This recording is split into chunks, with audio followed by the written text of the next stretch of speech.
নমস্কাৰ লাইভ আৱাৰলৈ স্বাগতম মই কৃপাঞ্চল নমস্কাৰ আপুনি চাই আছে লাইভ আৱাৰ মই জয়ন্ত মাধৱ গোস্বামী কাইলৈ মুকলি হ'ব জুৰোডৰ শ্ৰদ্ধাঞ্জলি উৰণ হেতু কাতি বিহুৰ গধূলি মুখ্যমন্ত্ৰী ডক্টৰ হিমন্ত বিশ্ব শৰ্মাই ৰাইজৰ বাবে মুকলি কৰিব হেতুখনৰ কাষত আৰু খুঁটাত বিভিন্ন চিত্ৰ অংকন কৰি সজাই পৰাই তুলিছে শ্ৰদ্ধাঞ্জলি হেতুখন 250 কোটি টকা ব্যয় সাপেক্ষে নিৰ্মাণ কৰা হৈছে 2.3 কিলোমিটাৰ দৈৰ্ঘ্যৰ হেতুখন 19 মাহৰ ভিতৰতে সম্পূৰ্ণ হৈ উঠিল উৰণ হেতুখন মুকলিৰ পিছত পথটোৰে 20 বছৰলৈ যান-জঁটৰ সমস্যা হ্ৰাস হোৱাৰ আশা কৰা হৈছে উপৰ তল মিলাই 7 লেনৰ পথ হ'ব জুৰোড এয়া সম্পূৰ্ণ হৈ উঠিছে জুৰোড উৰণ হেতু শ্ৰদ্ধাঞ্জলি উৰণ হেতু কাতি বিহুৰ গধূলি মুখ্যমন্ত্ৰী ডক্টৰ হিমন্ত বিশ্ব শৰ্মাই ৰাইজৰ বাবে মুকলি কৰিব উৰণ হেতুখন আটক ধুনীয়াকৈ সজাই পৰাই তোলা হৈছে হেতুখনৰ কাষত আৰু খুঁটাত বিভিন্ন চিত্ৰ অংকন কৰি সজাই পৰাই তুলিছে শ্ৰদ্ধাঞ্জলি হেতুখন অসমীয়া কৃষ্টি সংস্কৃতি তাত প্ৰতিফলিত হৈছে অসমীয়া অৰণ্যৰ জীৱ-জন্তুসমূহ তাত অংকন কৰা হৈছে মাহজোৰা প্ৰচেষ্টাৰ অন্তত এই ৰং তুলিকাৰে সজাই পৰাই তোলা হৈছে উৰণ হেতুখন এক আটক ধুনীয়া পৰিৱেশে বিৰাজ কৰিছে কাৰণ এই উৰণ হেতুখন নিৰ্মাণ কাৰ্য চলি থাকোঁতে জমৰ যাতনা ভুগিছে যান-জঁটৰ নামত মহানগৰবাসী আৰু সেই সমস্যা এতিয়া লাঘৱ হ'ব কাইলৈৰ পৰা মহেন্দ্ৰক্ষণ সন্ধিয়া মুখ্যমন্ত্ৰী ডক্টৰ হিমন্ত বিশ্ব শৰ্মাই মুকলি কৰিব উৰণ হেতুখন আৰু এই উৰণ হেতুখন মুকলিৰ লগে লগে আগন্তুক 20 বছৰলৈ এই পথত আৰু যান-জঁটৰ সমস্যা নহয় বুলি আশা প্ৰকাশ কৰা হৈছে মুখ্যমন্ত্ৰীয়ে মন্তব্য প্ৰকাশ কৰিছে উল্লেখযোগ্য যে ওপৰ তল মিলাই 7 লেনৰ পথ হ'ব জুৰোড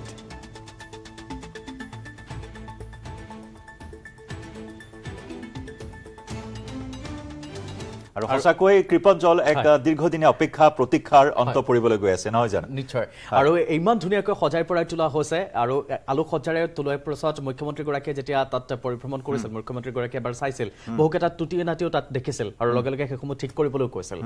আৰু আপুনিও সেইটো পথেৰে অহা যোৱা কৰে একদম নহয় জানো তো আপুনি চকুৰে দেখিছে নিৰ্মাণ কাৰ্য চলিত বা লগতে ভুক্তভোগীও কিমান সমস্যাৰ সন্মুখীন হৈছে অহা যোৱা কৰাৰ ক্ষেত্ৰত কিন্তু সেই সমস্যা এতিয়া আৰু কাইলৈ পৰা নাথাকিব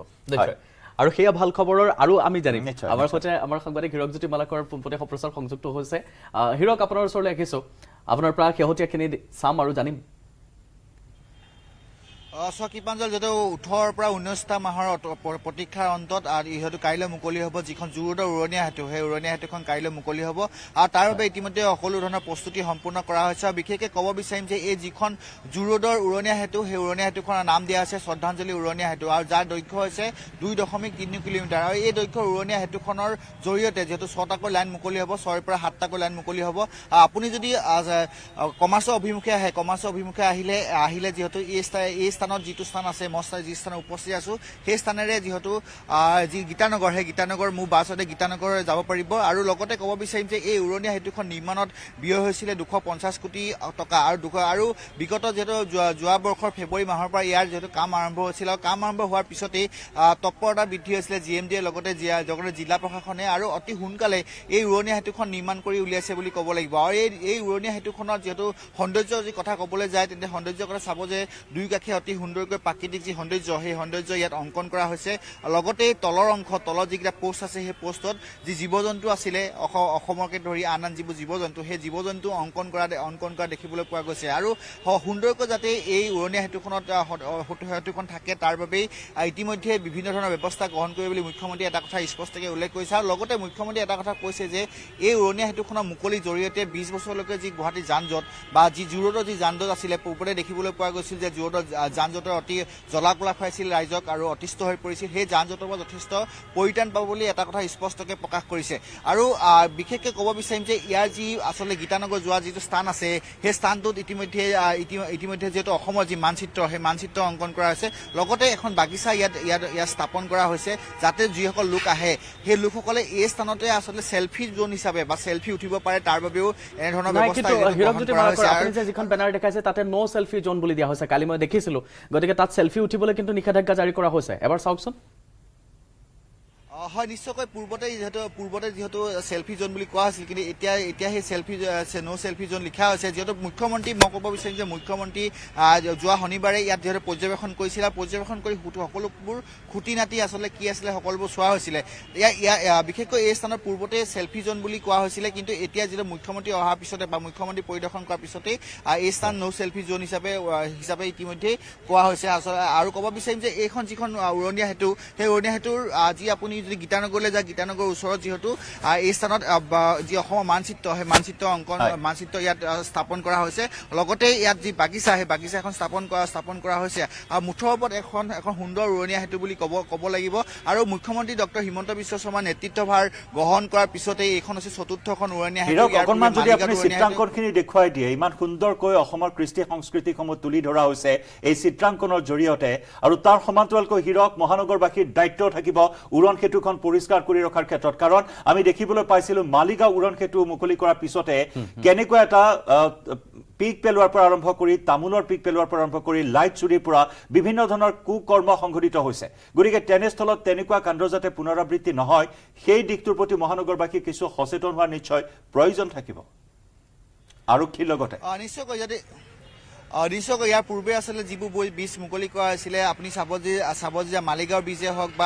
বা যি আপোনাৰ 6 মাইলৰ ওচৰৰ যিখন আপোনাৰ ছুপাৰ মাৰ্কেটৰ বীজে হওক তাত যিহেতু বিভিন্ন সময়ত দেখিবলৈ পোৱা গৈছে বীজ মুকলি হোৱাৰ পিছতেই পিক পেলোৱা বা এনেধৰণৰ বিভিন্ন ধৰণৰ ঘটনা সংঘটিত হৈছিলে আৰু আচলতে সেই যদি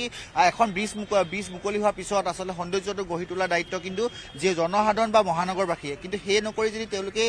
এনেধৰণৰ কাম কৰে তেন্তে যি সৌন্দৰ্য সেই সৌন্দৰ্য আচলতে নাশ হ'ব বা নাইকিয়া হ'ব এই মুহূৰ্তত আপুনি যেটো কৈছে যি প্ৰাকৃতিক সৌন্দৰ্য সেই সৌন্দৰ্য পৰিৱেশ আমি দেখাবলৈ চেষ্টা কৰিম মোৰ সতীৰ্থ যে সঞ্জয় দেখাইছে ইয়াত দেখিছে আপুনি যি প্ৰাকৃতিক সৌন্দৰ্য সেই সৌন্দৰ্য অংকন কৰা হৈছে আৰু লগতে দলঙৰ যেটো কিছু যদি দূৰ যাবলৈ যায় তেনে দেখিব যে তাত অসমৰ যি কৃষ্টি সংস্কৃতি সেয়া অংকন কৰা আছে মুঠৰ ওপৰত চাব যায় গুৱাহাটী মহানগৰী যিখন আচলতে উৰণীয়া সেতু মুকলি হৈছিলে সেই উৰণীয়া সেতুখনত কিন্তু অসমৰ কৃষ্টি সংস্কৃতি কিন্তু এক নতুন ৰূপ দিয়া দেখিবলৈ পোৱা গৈছে গুৱাহাটী উৰণীয়া সেতুসমূহত সেইটো এটা ভাল খবৰ বুলি ক'ব লাগিব কিন্তু এই উৰণীয়া সেতুখনৰ যিটো মই যি ভাগত উপস্থিত আছো সেই ভাগত প্ৰাকৃতিক সৌন্দৰ্য অতি গুৰুত্ব প্ৰদান কৰা হৈছে আৰু যিসকলে আচলতে এই ছবি অংকন কৰিছে বা যি দেয়াল অংকন কৰিছে সেইসকলে দিনে নিশাই ইয়াক অংকন কৰা বা দিনে নিশাই ইয়াৰ লগত জড়িত নিশ্চয় ভেজালক তাত দেখা গৈছে হীৰকজ্যোতি মালাকৰ সমান্তৰালকৈ দেখা গৈছে তলতো সেইসমূহ পকী কৰা হৈছে তাৰ আশে-পাশে থকা মাদাৰ টেৰেছা পথটো পকী কৰা হৈছে ইয়াৰ সৈতে সংগতি ৰাখি নতুনকৈ কমাৰ্চ পইণ্টৰ পৰা সেইখিনি পকী কৰা হৈছে গণেশগুৰিলৈকে পকী কৰা হৈছে সেই আটাইখিনি উৰণ ক্ষেত্ৰৰ সৈতে জড়িত নহয় জানো নিশ্চয়কৈ সেয়া উৰণীয়া সেতুৰ সৈতে জড়িত আচলতে এখন উৰণীয়া সেতু নিৰ্মাণ কৰাৰ পিছতে আচলতে যিসমূহ অন্যান্য যিবোৰ পথ থাকে সেই পথবোৰ আচলতে সুন্দৰকৈ ৰূপ দিয়া হয় বা নতুনকৈ নিৰ্মাণ কৰা হয় আচলতে যিখন আপুনি কৈছে যে যি জু ৰোডৰ লগতে মাদাৰ টেৰেছা যিটো ৰোড আছিলে সেই ৰোডটো যথেষ্ট সময়ত দুৰাৱস্থা দেখিবলৈ পোৱা গৈছিল সেই দুৰাৱস্থা থকাৰ বাবে এই ব্ৰীজখন নিৰ্মাণ হোৱাৰ লগে লগে সেই যিবোৰ পথ আছিলে যিবোৰ দুৰাৱস্থা থকা পথ বা বেয়া পথ আছিলে সেই পথবোৰ আচলতে ইতিমধ্যে এক নতুন ৰূপ দিয়া আছে বা ঠিক কৰা হোৱা বুলি এই মুহূৰ্তত জানিব পৰা গৈছে আৰু বিশেষকৈ এতিয়া যদি চাব যায় নিশ্চয় হিৰক এয়া শাৰদীয় দুৰ্গোৎসৱৰ প্ৰাক মুহূৰ্তত মহানগৰবাসীৰ বাবে এটা বৃহৎ সকাহ এখন চৰম প্ৰত্যাশিত এখন অভাৰব্ৰিজ বা উৰণ সেতু ইয়াৰ বাবে সকলোৱে অপেক্ষা কৰি আছিল কাৰণ সন্মুখত দুৱাৰদলি দুৰ্গা পূজাৰ প্ৰাক্ষণত এই সেতুখন মুকলিয়ে কিন্তু মহানগৰবাসীক এটা বৃহৎ সকাহ প্ৰদান কৰিব আৰু কাতি বিহু এবাৰ কঙালী নহব গতিকে কাইলৈ আমাৰ হিৰক হয় নিশ্চয়কৈ যে কাতি বিহু কালি কাতি বিহু পবিত্ৰ দিনটোতে এইখন যি উৰণীয়া সেতু সেই উৰণীয়া সেতুখন মুকলি কৰিব আৰু লগতে ক'ব বিচাৰিম যে যিসকলে দুৰ্গা পূজা চাবলৈ আহে এই ব্ৰীজৰ ওপৰেৰে তেওঁলোকে যাব পাৰিব গণেশগুৰি যি পূজা সেই পূজা চাব পাৰিব এটা ভাল খবৰ যে এইখন ব্ৰীজ মুকলি কৰা হৈছে বিহু পূজাৰ পূৰ্বে আৰু বিশেষকৈ ক'ব বিচাৰিম যে যিখন ৰিহাবাৰী ব্ৰীজ আছিলে সেই ব্ৰীজখনো কিন্তু যি সময়ত ভাৰত আৰু দক্ষিণ আফ্ৰিকাৰ খেল হৈছিলে লগতে শাৰদীয় দুৰ্গোৎসৱ আছিলে সেই শাৰদীয় দুৰ্গোৎসৱৰ সময়তে সেইখন যিখন ব্ৰীজ আছিলে বা যিখন উৰণীয়া সেতু সেই উৰণীয়া সেতুখন মুকলি কৰা হৈছিলে এই অঞ্চলটো যিটো অঞ্চল আছে এই অঞ্চলত পূৰ্বতে দেখিবলৈ পোৱা গৈছিল যে তীব্ৰ যান-জঁটৰ সন্মুখীন হ'বলগীয়া হয় অফিচ কাছাৰীলৈ যোৱা যিসকল লোক আছিলে সেই লোকসকলৰ যথেষ্ট পলম হয় আৰু সেই পলম হোৱাৰ বাবেই গুৱাহাটী মহানগৰবাসী যথেষ্ট জ্বালাকলা খাবলগীয়া হৈছিলে কিন্তু তাৰ পিছতে মুখ্যমন্ত্ৰী এই সকলোবোৰ দিশ চোৱাৰ পিছতেই এটা কথা দুৰ্গা পূজাত সকাহ হ'ব সেয়া এটা বেলেগ বিষয় সেয়া এটা ভাল কথা এই মুহূৰ্তৰ যে দুৰ্গা পূজা বজাত মহানগৰবাসীয়ে সকাহ লাভ কৰিব আন এটা বৃহৎ সকাহ কিন্তু মহানগৰবাসীয়ে লাভ কৰিব কৃত্ৰিম বানত কাৰণ এজাক বৰষুণতে গুৱাহাটীত হাহাকাৰ অৱস্থাৰ সৃষ্টি হয় জোৰত কবই নালাগে জোৰত মহাসাগৰত পৰিণত হয় এতিয়াৰে পুৰা কৃত্ৰিম বান হলেও এটা ডাঙৰ সকাহ লাভ কৰিব মহানগৰবাসীয়ে এই উৰণ সেতুখন যেহেতু হৈ উঠিল নিশ্চয়কৈ কৃত্ৰিম বানপানী গুৱাহাটী মহানগৰীৰ যি জোৰত অঞ্চল আছিলে জোৰত অঞ্চলৰ অন্য এটা কাৰণ হৈ পৰিছিল আৰু দেখিব পোৱা গৈছিলে বিগত সময়ছোৱাত জিলা প্ৰশাসনে লগতে জিএমডিয়ে বিভিন্ন ধৰণৰ ব্যৱস্থা গ্ৰহণ কৰিছিল যদিও কোনো ধৰণৰ সেই ব্যৱস্থা সুফল লাভ কৰা নাছিলে এই বীজখন হোৱাৰ লগে লগে যি কৃত্ৰিম বান সেই কৃত্ৰিম বানৰ পৰা যথেষ্ট সকাহ পাব গুৱাহাটী মহানগৰবাসী আৰু তেওঁলোকে যদি তল অঞ্চলত পানীও হয় কৃত্ৰিম বানো হয় সেই বান নহলেও ওপৰেদি আহিব পাৰিব আৰু ইয়াৰ পূৰ্বে দেখিব পোৱা গৈছিলে কিছুদিন পূৰ্বেই কৃত্ৰিম বানৰ কবলৈ পৰিবলগীয়া আছিল জোৰত কিন্তু তেনে সময়ত আচলতে বীজখন মুকলি কৰিব পৰা নাছিল যাৰ বাবে যথেষ্ট অসন্তুষ্টি প্ৰকাশ কৰিছিল কিন্তু যিসকল গুৱাহাটী মহানগৰবাসী আছে কিন্তু এতিয়াৰ পৰা সেই অসন্তুষ্টি বোধ কৰাৰ কোনো প্ৰয়োজন নাই কাৰণ যিখন বীজ হৈছে সেই বীজখন কমাৰ্চৰ পিনতি আহিলে আপুনি আচলতে যদি কৃত্ৰিম বানপানী সমস্যাত ভুগিবলগীয়া হয় সেই কৃত্ৰিম বানপানী সমস্যাত ভুগিব নালাগে আপোনালোকে সোনকালে সেই যি গন্তব্য স্থান বা যি গণেশগুৰি স্থান আছে সেই স্থান পাব পাৰিব এটা ভাল খবৰ বুলি ক'ব লাগিব কেইবাটাও ভাল খবৰ আছে কাৰণ ইয়াত যিহেতু যান জঁটৰ সমস্যা আছিল প্ৰথমটো কাৰণ দ্বিতীয়টো কাৰণ আছিলে আৰু এটা কথা জয়ন্ত শেষত যুদ্ধংদেহী মনোভাৱেৰে মুখ্যমন্ত্ৰীগৰাকীয়ে ঘোষণা কৰাৰ পিছত কিন্তু কাম চলিছে আপুনি যেহেতু কৈছে মই সদায় যাওঁ 11 বজাৰ পিছত যেতিয়া মই তালৈ যাওঁ তেতিয়া দেখোঁ যে পাঁচদিনাখন দেখিছোঁ প্ৰায় 500-600 মিটাৰ ৰাতিটোৰ ভিতৰত পকা হৈ যায় গতিকে সেয়া দৌৰাদৌৰিত যাতে টাৰ্গেট লৈছিল দুৰ্গা পূজাৰ প্ৰাক্ষণত উলিয়াব লাগিব মুকলি কৰিব লাগিব আৰু সেই অনুসৰি কাইলৈ মুখ্যমন্ত্ৰীগৰাকীয়ে মুকলি কৰিব হিৰক ধন্যবাদ জ্ঞাপন কৰিছোঁ আপোনাক আৰু স্বাভাৱিকতে এখন পৰম আকাংক্ষিত আৰু এই যি অপেক্ষা এই অপেক্ষাৰ অন্ত পৰিবলৈ গৈ আছে কাইলৈ কাতি বিহুৰ পবিত্ৰ মুহূৰ্তত সন্ধিয়াৰ ভাগত মুখ্যমন্ত্ৰীগৰাকীয়ে মুকলি কৰিব মহানগৰবাসীক উপহাৰ দিব শ্ৰদ্ধাঞ্জলি উৰণ সেতু আৰু এনেকৈ আমি খবৰ অব্যাহত ৰাখিম এটা বিৰতি লৈছোঁ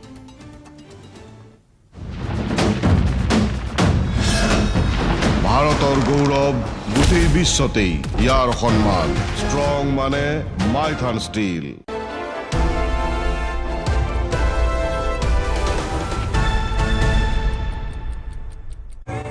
বিলাল আল কেদ্ৰা অৱশেষত ইজৰাইলৰ বোমাবৰ্ষণত বিলাল আল কেদ্ৰাৰ মৃত্যু হোৱা বুলি ইজৰাইলৰ সামৰিক বাহিনীয়ে এক্স মাধ্যমেৰে জনাইছে পূৰ্বৰ টুইটাৰ বৰ্তমানৰ এক্স মাধ্যমেৰে জনাইছে ইজৰাইলৰ সৈন্য বাহিনীয়ে যে বিলাল আল কেদ্ৰা মৃত্যুমুখত পৰিছে লগতে মুৰাদ আবু মুৰাদ যিটো পূৰ্বৰ এটা দুৰ্ধৰ্ষ কামাণ্ডাৰ আছিল সেই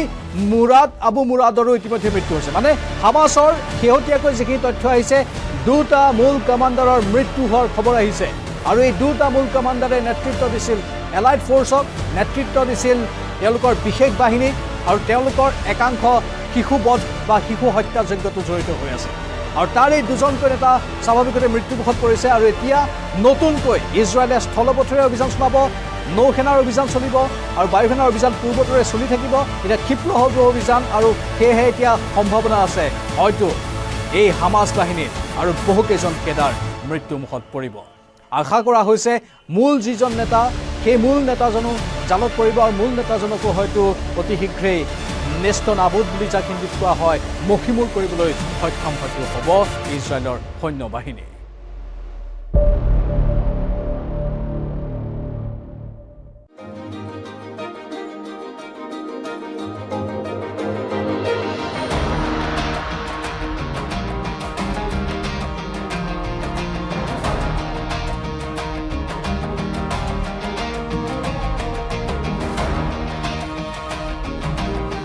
ফিনিক্স পক্ষীৰ দৰে উত্থান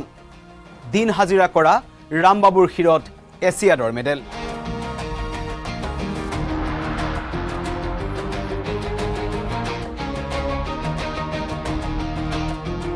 ৰামবাবুৰ উত্থানত উল্লাসিত দেশবাসী এই অবিস্মৰণীয় উত্থানৰ খবৰ পোৱাৰ পাছতেই ৰামবাবুৰ ফোন নম্বৰ বিচাৰি মহিন্দ্ৰ এণ্ড মহিন্দ্ৰৰ অধ্যক্ষ আনন্দ মহিন্দ্ৰৰ এটা টুইট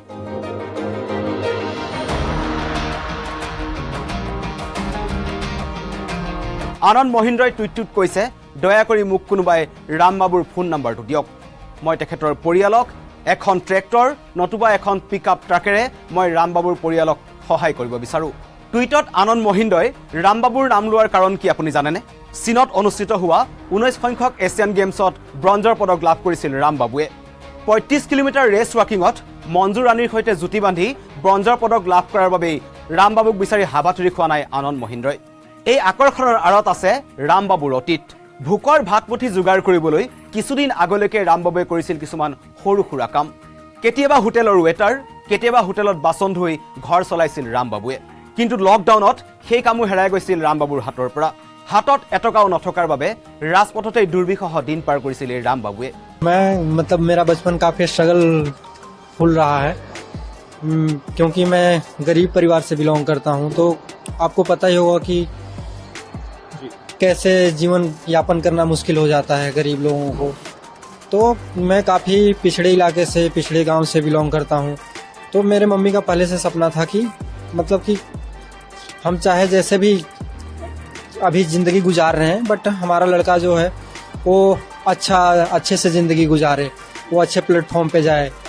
तो मेरे मम्मी का सपना था कि अगर पढ़ाई में जाए तो अच्छे स्कूल में जाए या फिर किसी भी फील्ड में जाए अच्छे हाईएस्ट प्लेटफॉर्म पे जाए जो कि आज मैं एशियन गेम्स में ब्रॉन्ज मेडल जीता ये काफ़ी गर्व की बात है मेरे लिए मेरे परिवार के लिए मेरे गांव वालों के लिए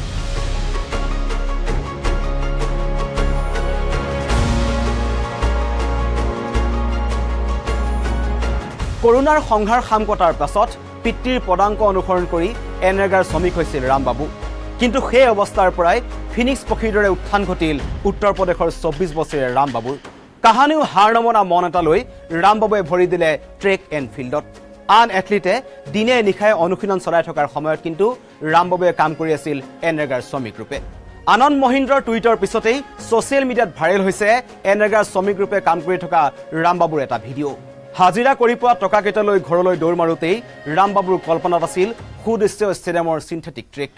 জীৱনত সিন্থেটিক ট্ৰেকত सरताज हूं मैं शहर से गांव तक सड़कों का मोहताज हूं मैं आ रहा हूं मैं असम के सड़कों पर कुमार इंजीनियरिंग का नया ताज हूं मैं कमिंग सून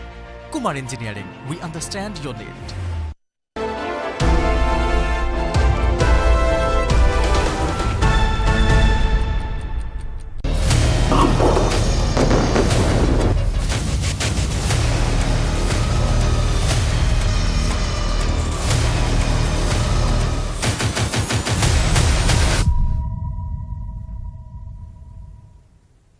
কাইলৈ ইজৰাইল ভ্ৰমণ কৰিব জো বাইডেনে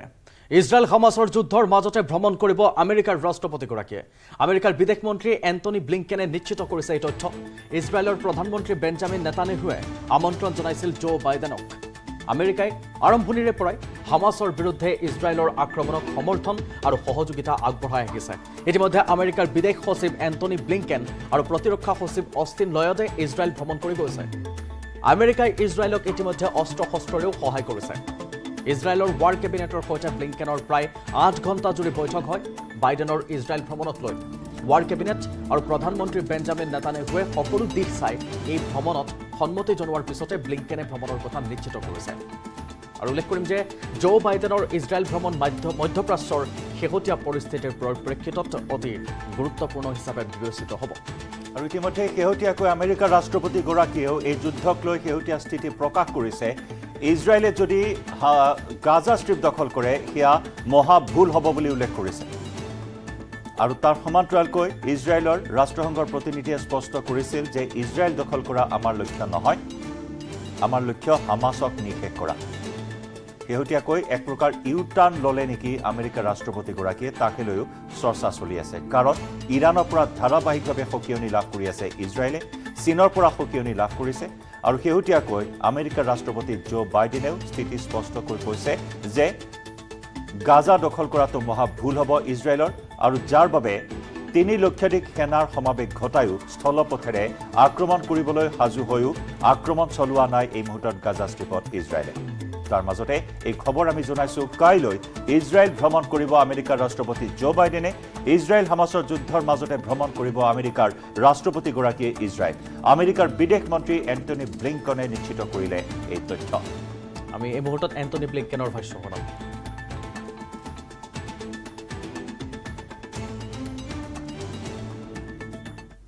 He's coming here at a critical moment for Israel, for the region, and for the world. And he's coming here to do the following. First, the President will reaffirm the United States' solidarity with Israel and our ironclad commitment to its security. President Biden will again make clear, as he's done unequivocally since Hamas's slaughter of more than 1,400 people, including at least 30 Americans, that Israel has the right and indeed the duty to defend its people from Hamas and other terrorists and to prevent future attacks. The President will hear from Israel what it needs to defend its people as we continue to work with Congress to meet those needs. Second, President Biden will underscore our crystal clear message to any actor, state or non-state, trying to take advantage of this crisis to attack Israel. Don't. To that end, he's deployed 2 aircraft carrier groups and other military assets to the region. Third, the President will continue to coordinate closely with our Israeli partners to secure the release of hostages taken by Hamas, including men, women, small children, Holocaust survivors, and American citizens, as an indispensable humanitarian effort. Fourth, President Biden will receive a comprehensive brief on Israel's war aims and strategy. Fifth, the President will hear from Israel how it will conduct its operations in a way that minimizes civilian casualties and enables humanitarian assistance to flow to civilians in Gaza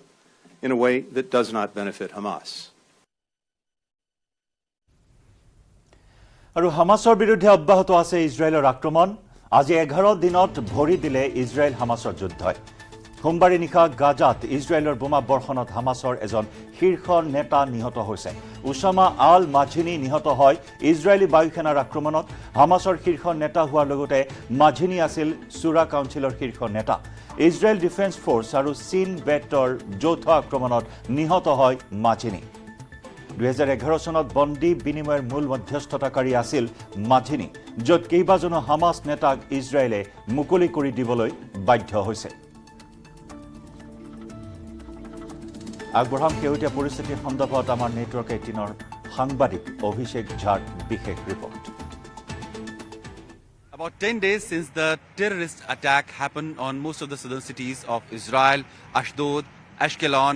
Sderot, and Yichimi. These were the many cities which came under the terrorist attack and rockets that were fired from the locations of Hamas along the Gaza Strip. Since then, security forces have taken full control of the area. We have seen many cities have been left abandoned by the citizens. Sderot, which hosted about 36,000 people, is now a ghostly town with an eerie vibe and empty houses all along. How the world is watching the situation unfold is also very interesting. Initially, the sympathy of the world was with the people of Israel, how they were massacred, about 1,200 Israeli people,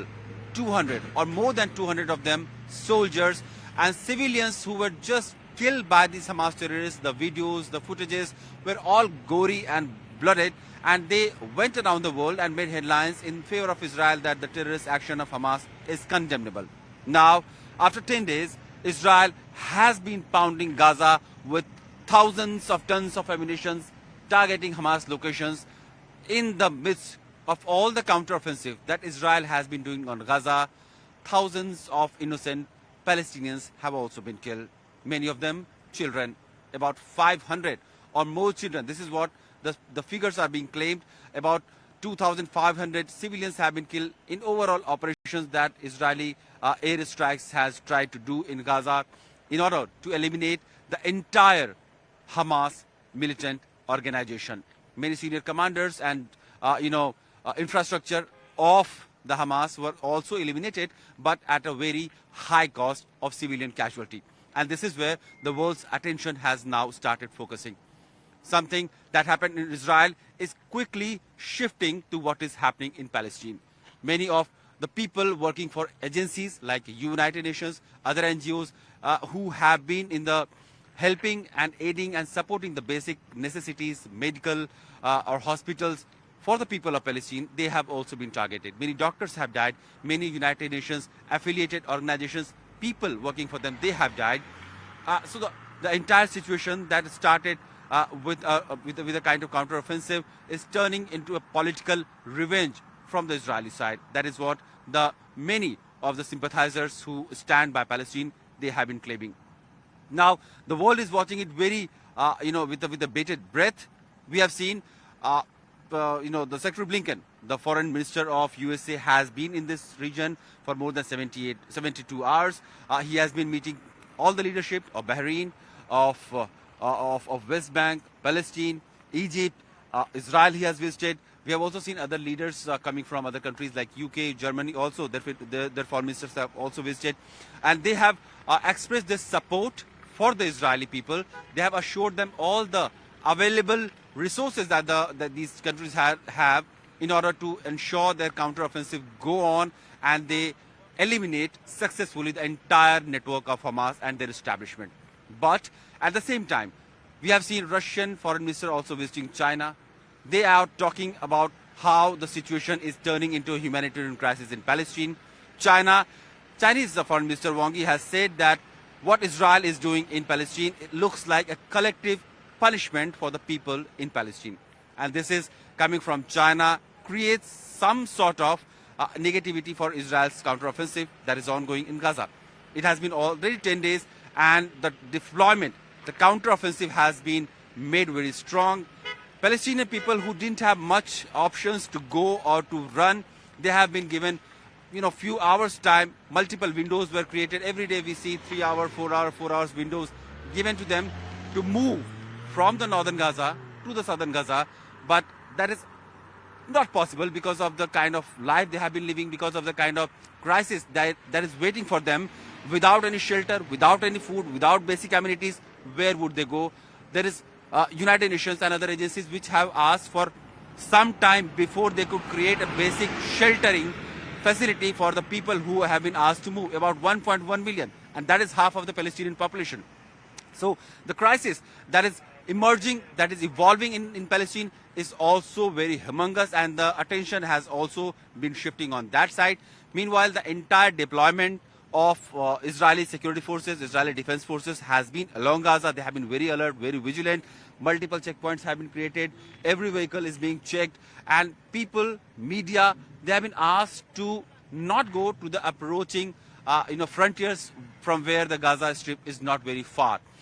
All through the day, we have been hearing the shelling from Israeli positions towards Gaza by artilleries, by tanks, and in the middle of it, we have seen whizzing of drones to keep a vigil or doing reconnaissance on a Palestinian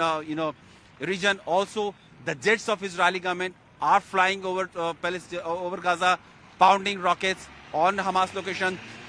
But amidst all the crisis, one thing has been clear, that the entire movement, entire counter-offensive that was supposed to be very, very aggressive, very quick from the Israeli side, that is something that has not happened. It has been almost 10 days and still the world is looking how the counter-offensive of Israel will go on. How will Israel ensure that every Hamas militant or terrorist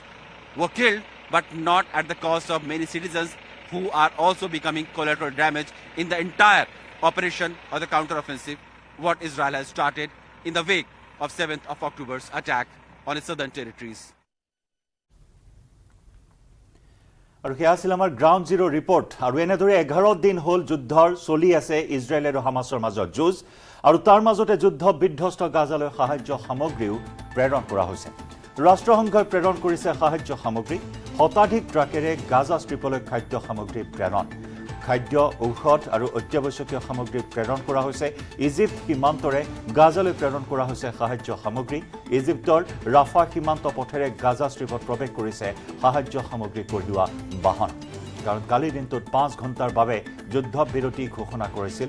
ইজৰাইলে, আৰু সেই সময়ছোৱাতে ইজিপ্তৰ প্ৰৱেশ পথ খুলি দিয়া হয়। আৰু এই ইজিপ্তৰ প্ৰৱেশ পথেৰে শতাধিক ট্ৰাকেৰে গাজা ষ্ট্ৰীপলৈ খাদ্য সামগ্ৰী যোগান ধৰা হৈছে। কাৰণ তীব্ৰ খাদ্য সংকট, পানীৰ সংকটে জুৰুলা কৰিছে গাজা ষ্ট্ৰীপত থকা পেলেষ্টাইনী লোকসকলক। অনফালে ইজৰাইল হামাছৰ যুদ্ধৰ মাজতে বেলজিয়ামত ছুইডেনৰ 2জন লোকক হত্যা কৰা হৈছে। বেলজিয়ামৰ ৰাজধানী ব্ৰাছেলছত 2জন ছুইডিছ নাগৰিকক ৰাজপথতে গুলীয়াই হত্যা কৰা হৈছে। নিজকে ISISৰ সমৰ্থক বুলি কোৱা এজন লোকে দুগৰাকী ছুইডিছ নাগৰিকক গুলীয়াই হত্যা কৰাৰ লগতে গুলীচালনাত আন এজন লোক আহত হৈছে। পিছত আক্ৰমণকাৰী লোকজনক গ্ৰেপ্তাৰ কৰা হৈছে আৰু এই কাণ্ডক সন্ত্ৰাসবাদী কাৰ্যকলাপ বুলিয়ে অভিহিত কৰিছে ছুইডেনে এই আক্ৰমণৰ পিছতে বেলজিয়ামত চলি থকা ইউৰো কাপ 2024ৰ বাবে বেলজিয়াম আৰু ছুইডেনৰ মাজত হ'বলগীয়া কোৱালিফাইং খেলখন স্থগিত ৰখা হৈছে উল্লেখ কৰিম যে এই আক্ৰমণত সমগ্ৰ ইউৰোপ কঁপি উঠিছে বুলি মন্তব্য কৰিছে ফ্ৰান্সৰ ৰাষ্ট্ৰপতি ইমানুৱেল মেক্ৰই ইজৰাইল হামাছৰ যুদ্ধৰ মাজতে কিছুদিন পূৰ্বে ফ্ৰান্সত এজন লোকক চুৰিৰে হানি হত্যা কৰাও হৈছিল আৰু তাৰ পাছতে এয়া ৰাজধানী ব্ৰাছেলছত ৰাজপথতে গুলিয়াই দুগৰাকীক হত্যা কৰা হৈছে এয়া এখন সন্ত্ৰাসবাদী কাৰ্যকলাপ বুলি কোৱা হৈছে প্ৰীতি খেল স্থগিত ৰখা হৈছে এগৰাকী আহতও হৈছে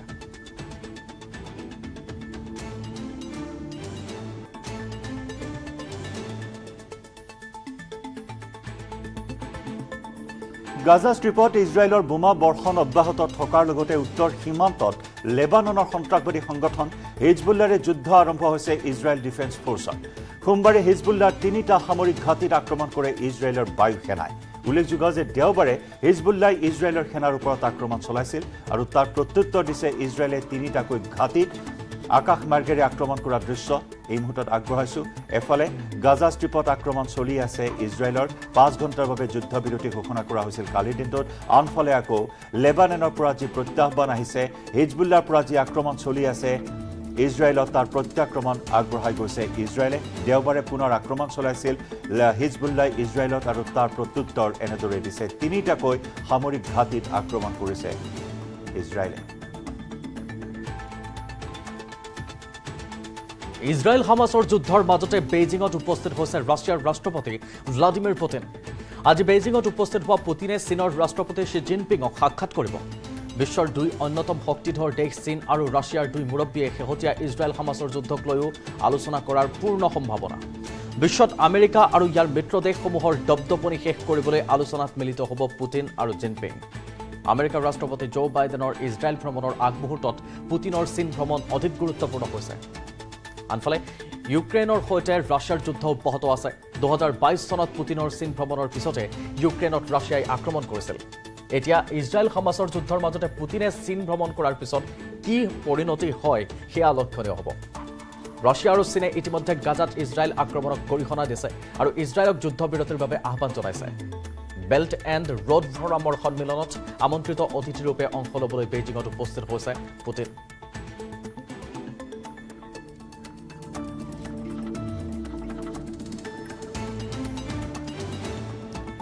আমি ইতিমধ্যে উল্লেখ কৰিছো কাইলৈ ইজৰাইল ভ্ৰমণ কৰিব জো বাইডেনে ইজৰাইল হামাছৰ যুদ্ধৰ মাজতে ভ্ৰমণ কৰিব আমেৰিকাৰ ৰাষ্ট্ৰপতিগৰাকীয়ে ইজৰাইল যুদ্ধ বিধ্বস্ত গাজালৈ সাহায্য সামগ্ৰী প্ৰেৰণ কৰা হৈছে ৰাষ্ট্ৰসংঘই প্ৰেৰণ কৰিছে সাহায্য সামগ্ৰী গাজাত ইজৰাইলৰ বোমা বৰ্ষণত হামাছৰ শীৰ্ষ নেতাও নিহত হৈছে চুৰা কাউন্সিলৰ শীৰ্ষ নেতা নিহত উছামা আল মাঝিনী লেবাননৰ সন্ত্ৰাসবাদী সংগঠন হিজবুল্লাৰ যুদ্ধ হিজবুল্লাৰ 3টা সামৰিক ঘাটিত আক্ৰমণ যুদ্ধৰ মাজতে বেইজিঙত উপস্থিত ৰাছিয়াৰ ৰাষ্ট্ৰপতি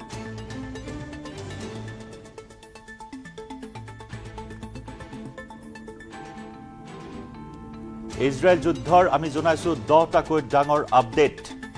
যুদ্ধ বিধ্বস্ত গাজালৈ সাহায্য সামগ্ৰী প্ৰেৰণ কৰা হৈছে ৰাষ্ট্ৰসংঘৰ শতাধিক ট্ৰাক ৰাষ্ট্ৰসংঘই প্ৰেৰণ কৰা খাদ্য সামগ্ৰী লৈ শতাধিক ট্ৰাক এই মুহূৰ্তত গাজা ষ্ট্ৰিপত প্ৰৱেশ কৰিছে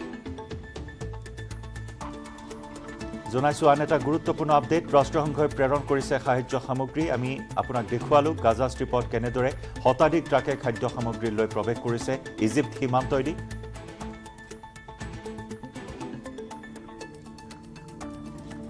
লগতে গাজাত ইজৰাইলৰ বোমা বৰ্ষণত হামাছৰ শীৰ্ষ নেতা নিহত হৈছে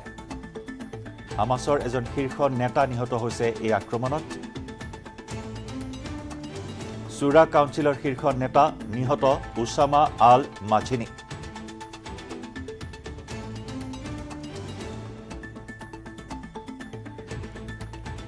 লেবাননৰ সন্ত্ৰাসবাদী সংগঠন হিজবুল্লাৰে যুদ্ধ অব্যাহত আছে কাৰণ দেওবাৰে হিজবুল্লাই পুনৰ ইজৰাইলত আক্ৰমণ চলাইছিল তাৰ প্ৰত্যুত্তৰ দিছে হিজবুল্লাৰ 3টাকৈ সামৰিক ঘাটিত আক্ৰমণেৰে প্ৰত্যুত্তৰ দিছে Israel defence forces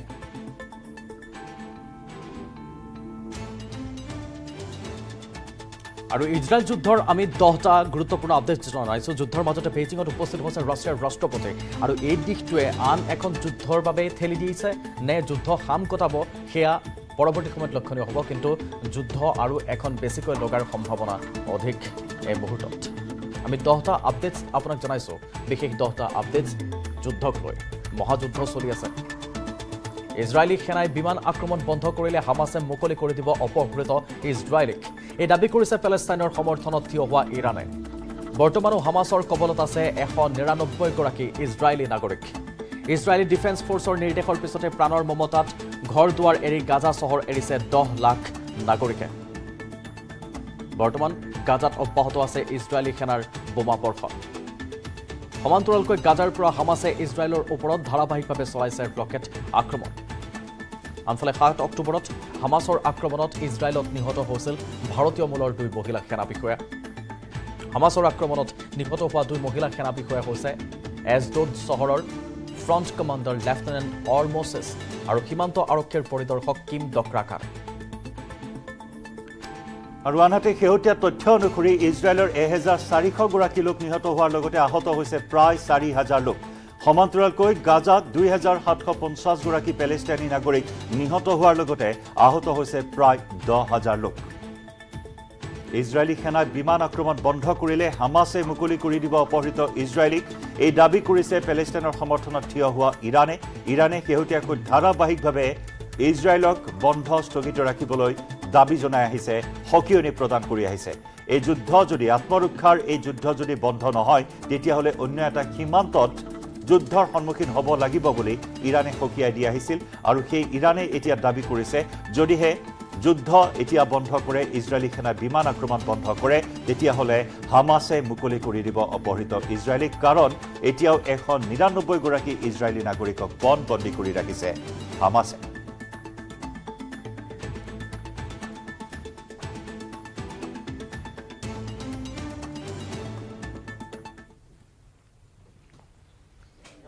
as absolutely zero mercy, zero human values, pure brutality. So we have no expectations from Hamas. I want to tell to the people of India, we share the same values. We cherish life. We cherish good. We believe in God. We believe in human values. I want to thank the leadership of India. I want to thank the people of India for being with us, shoulder to shoulder in this fight against brutal, jihadist, barbaric Islamists. Hamas militants, lay down your weapon, raise up your hands, come from your tunnel, and maybe you will be mercy. हम लोग बैठ गए हैं ऊपर में अभी missile alert आपने देखा होगा एक के बाद एक मिसाइल गाजा की तरफ से जेरोत पे छोड़े गए और लगता है एक बार फिर आयरन डोम ने ज़्यादातर मिसाइल को मार गिरा ऊपर आप धुआं देख सकते हैं पीछे में इसी तरह से बॉर्डर एरिया में लगातार हम लोग इस वक्त जेरोत के पास हैं वहाँ की तस्वीरें आपको दिखा रहे हैं करम आपको ऊपर की तस्वीरें दिखा रहे हैं और अभी हमें अलर्ट रहने को कहा गया है और बार बार इसी तरह से ऊपर में इसी तरह की स्थिति बनी होती है आपको बता दें कि हम लोग यहीं थे अचानक से आयरन डोम से जो मिसाइल निकली गाजा की तरफ से मिसाइल छोड़ा गया और फिर आयरन डोम ने उसे इंटरसेप्ट करके न्यूट्रलाइज किया तो इस तरह से लगातार मिसाइल छोड़े जा रहे हैं और यहाँ आप देख सकते हैं हम लोग सब लोग अलर्ट पे हैं अभी सारे लोग इस तरह की स्थिति बीच बीच में बनती है बॉर्डर एरिया पे और अब लगता है कि वो जो अलर्ट था वो खत्म हो गया क्योंकि आयरन डोम ने मिसाइल को इंटरसेप्ट करके गिरा दिया है और लगातार ये देख सकते हैं ये जो आर्मी के जवान आपको दिख रहे हैं जैसे ही अलर्ट हुआ ये लोग अपने पोजीशन पे लिए खुद को भी सेफ किया और पोजीशन पे लिए और हर कोई इसी तरह से अपने आप को सेफ जोन में लेता है बीच बीच में मिसाइल छोड़े जाते हैं उसका अलर्ट होता है और हम लोग अपने आप को बचाते हुए आप तक हर वो रिपोर्ट पहुंचा रहे हैं जो भारत में आपको इजराइल और गाजा से जुड़ी खबर देखनी जरूरी है